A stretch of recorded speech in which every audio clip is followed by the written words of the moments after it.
This episode of the Totally Rad Show is brought to you by Audible.com. Today on the show, we check out the new Jesse Eisenberg movie called 30 Minutes or Less.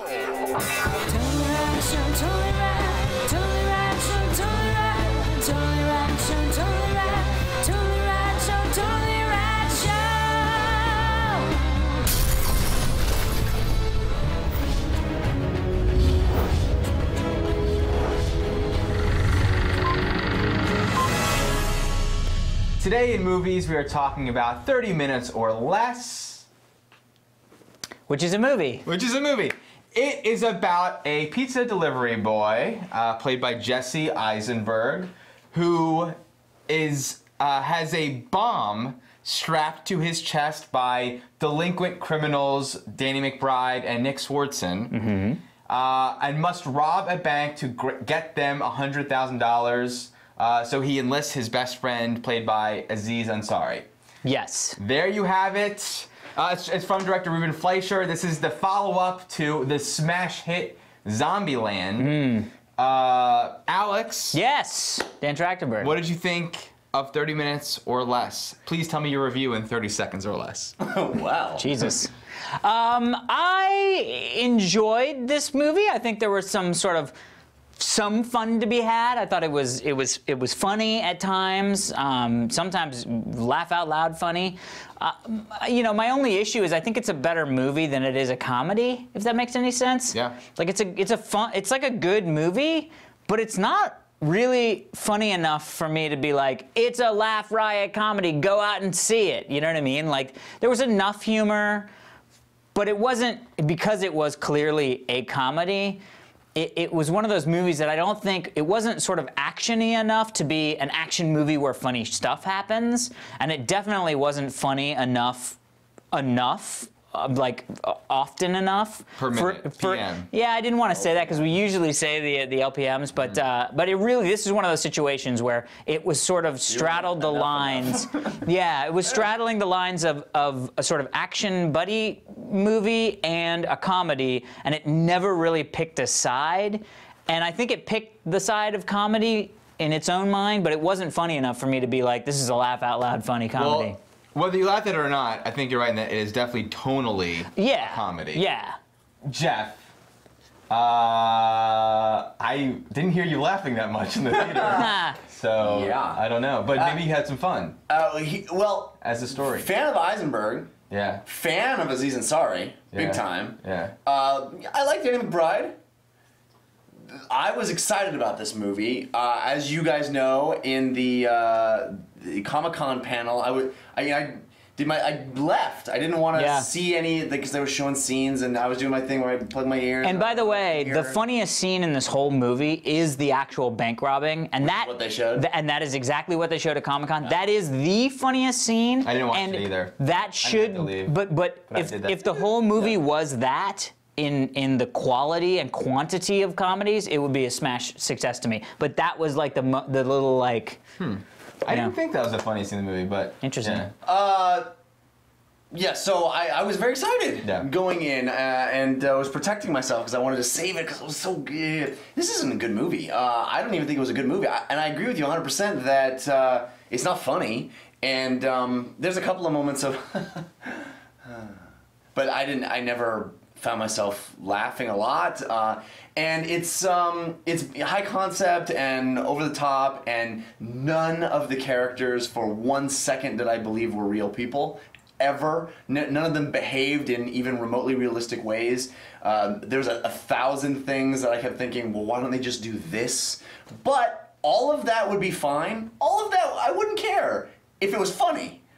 Because I'll suspend my disbelief if I'm having a great time. I was never having a great time. And it makes me sad to say that because I was a huge fan of Zombieland. I like all these actors, and they were clearly doing funny-ish behavior. It should have been fun and funny, but it never was. And I kind of wish it had been a period movie in the 80s or early 90s too, because like the entire concept of 30 Minutes or Less seems like from a bygone era. Yeah, that's interesting. It's just never funny, and I don't know why. Nothing ever clicks, and they're saying funny things, and they're being vulgar and all that stuff that can work in other, especially even with these actors, can work. I was surprised that I found that guy Nick Swardson or whatever. Swardson.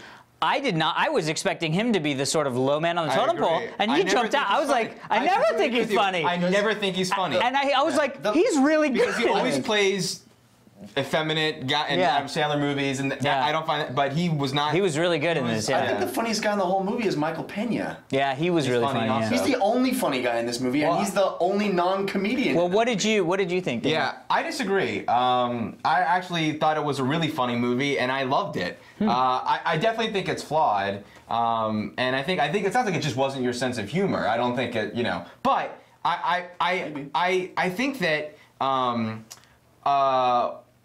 Beyond making me laugh in the way that what I loved was that in movies like this, we don't really. Okay, Pineapple Express was similar, and then it's funny that you said, oh, it should be set in the 80s, because both this and Pineapple Express tapped into that genre, that 80s buddy cop, funny crime movie genre, Midnight Run, Beverly Hills Cop, that kind of thing. And what I also just want to pose to the group, like, it's interesting, I don't know if it's our age, but I feel like the movies in the 80s, the main characters seemed older to me.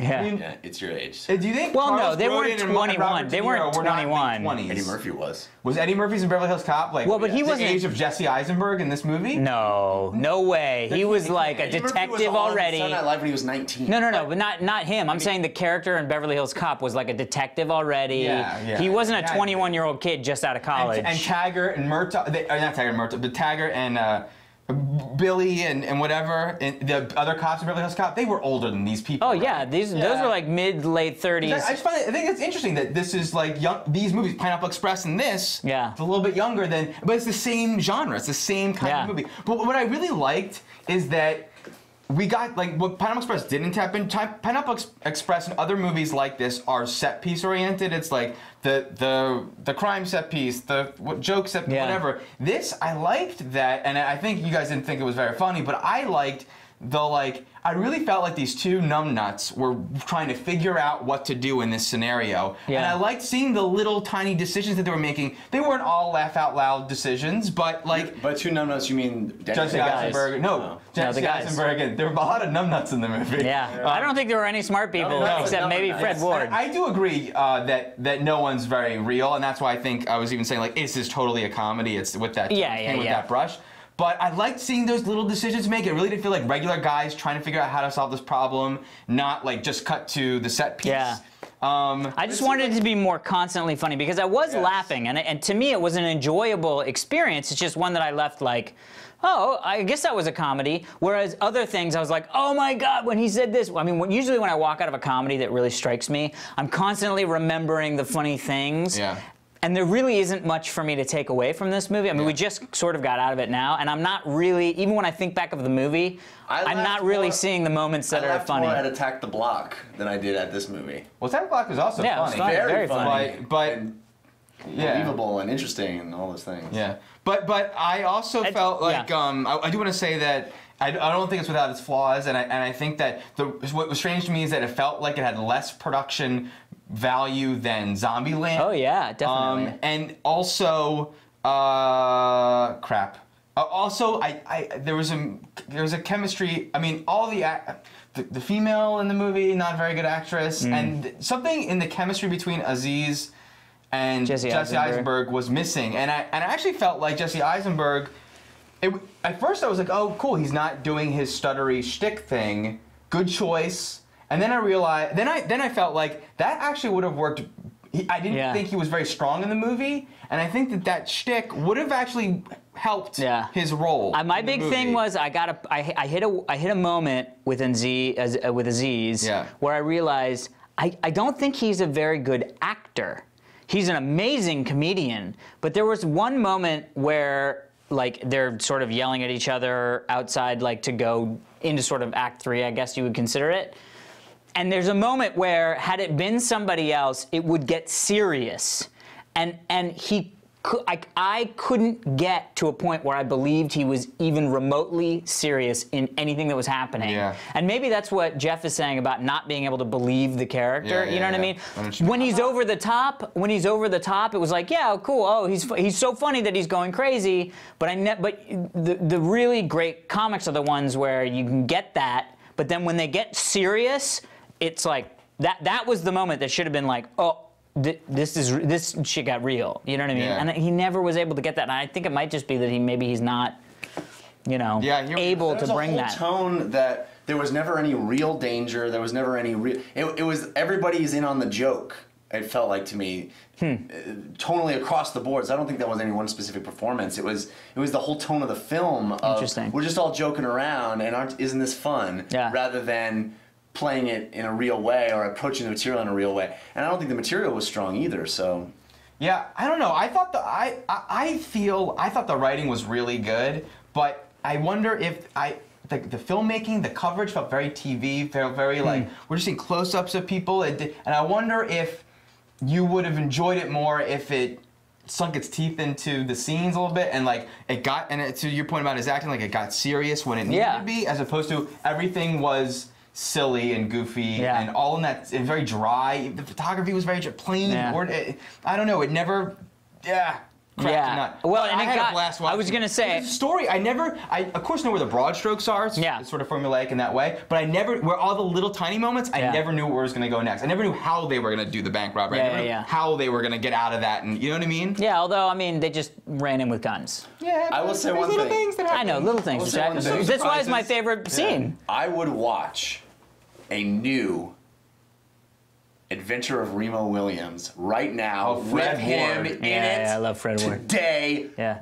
Doesn't need to be a younger actor. Put him in it. I'm ready to watch. Amazing. The adventure continues. Then you doesn't just begin. No, you called the same thing because it was. Wasn't it called The Return? No, it was called The Adventure Begins. You're right. Amazing. Continues at age now. He would own. Amazing. I don't know. Yeah, he was so in shape. Fred Ward, we're talking about. Why is he so in shape now? I don't know, but I was like, that guy's badass. Remo Williams. Yeah, he's like that doctor who's 60 that you see the advertising for, and he's like all yoked. Yeah. Anyway, Anyway, so mixed review here. Yeah, I think it's sort of, loved it, lukewarm, hated it. Yeah. Hey, happens. All right, everybody, be sure to stick around for what I'm assuming is copious amounts of outtakes of us running back and forth to the camera. We have been without Mike this week. So it's going to be very interesting. Yeah. So stick around for the outtakes from this week's show. But first, before we get going, we want to thank our sponsor. Oh my gosh, I love it when Audible.com sponsors us because I'm a huge fan of reading, and I'm a huge fan of supplementing physical reading with Audible reading because it's a perfect way. You can go back and forth between physical book and audiobook, or you can just digest tons and tons of books as you do other things. That's my favorite thing about doing Audible.com is that you can clean your house, you can exercise, you can do driving your car. Yeah. You can do all kinds of things, and you can multitask and digest books all the time. They have over 75,000 titles, so pretty much anything you could possibly want is there, be it fiction, nonfiction, how-to, across the board, all kinds of great stuff. I wish I could get a free one so I could just test it. Well, there's really no way to. Wait a minute! What? You can! No! Oh, yes. Because you watch our show, you can get a free audiobook by signing up by going to audiblepodcast.com/totallyrad. I'm really excited because just last week, one of my very favorite authors, you guys know, we used to get the question a lot, what are your favorite books? Yeah. I would always say The Baroque Cycle by Neil Stephenson. And I just got I have an author tracker. Okay. So they send out a new email anytime that author has a new book coming out, and he just announced a new book will be out in September called A Remedy, which sounds awesome. It's like a thriller about technical nerds, which he always writes about. And I would highly recommend, if you haven't ever read a Neil Stephenson book, use the free audiobook we're giving you to pick up either Snow Crash, Diamond Age, Cryptonomicon is one of my favorite books ever, or if you're really ambitious, hit that Baroque Cycle. It's really cool, 3 big books. But you can check out, audiblepodcast.com/totallyrad. Perfect. Amazing. Well, have a good weekend, everybody. Yes. And we will see you after the week. And here we go. this is gonna be the best outtakes ever because there's no mic. Yeah, no shit. Like, walking up to the camera. Yeah. All right, here we go. Ready? Yeah. That was good. Quick. Very impressed. Died. Fuck. What? There's a red light. I see a red light. Yeah. No. I saw the other red light. The record one. Here we go. Great outtakes. Oh yeah, we gotta figure out what the background is.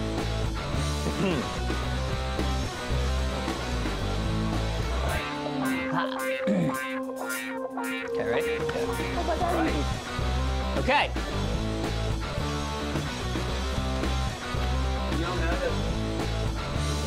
Here we go. Love that our history is three-breasted women and gorgons. Here we go. Here we go.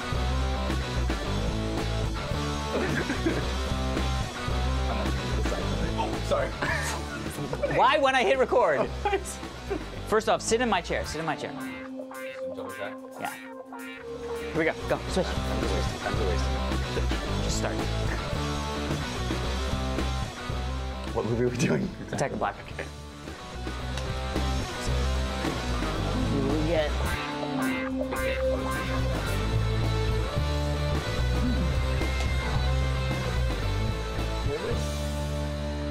Okay. Begin. Yeah, right, we're done.